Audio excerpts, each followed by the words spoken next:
একসময়ের তুমুল জনপ্রিয় অভিনেত্রী সাহারা বেশ কয়েক বছর ধরে তিনি অভিনয় জগৎ থেকে অনেকটা দূরেই আছেন, কিন্তু কিছুদিন ধরে বেশ আকর্ষণীয় লুকে তিনি ধরা দিচ্ছেন সামাজিক যোগাযোগ মাধ্যমে।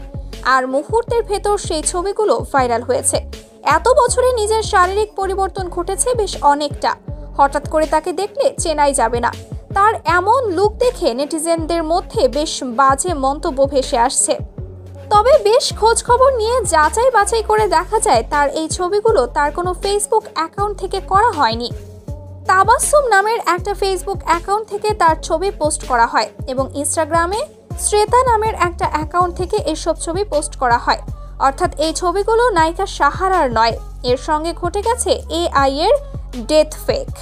অন্য কারো ছবির ওপর তার মুখটা কেটে বসিয়ে দেওয়া হয়েছে।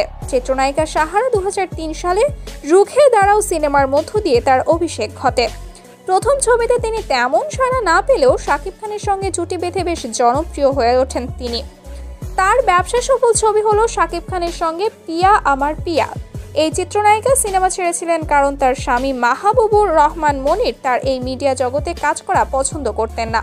তাই তিনি বিয়ের পর স্বামীর প্রতি সম্মান রেখে অভিনয় ছেড়েছিলেন এবং ব্যবসার কাজে স্বামীর সঙ্গে বিদেশেই থাকেন, যার কারণে দীর্ঘ 6 বছর যাবৎ তিনি অভিনয় থেকে পুরোপুরি দূরে আছেন।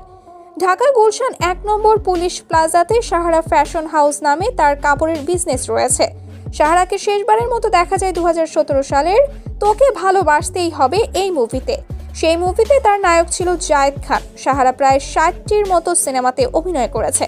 তার ভিতর উল্লেখযোগ্য সিনেমা হলো পিয়া আমার পিয়া, সাহেব নামে গোলাম, বলবো কথা বাসর ঘরে, খোদার পরে মা, বস নাম্বার 1, টাইগার নাম্বার 1, ডন নাম্বার 1, নিষ্পাপ মুন্না।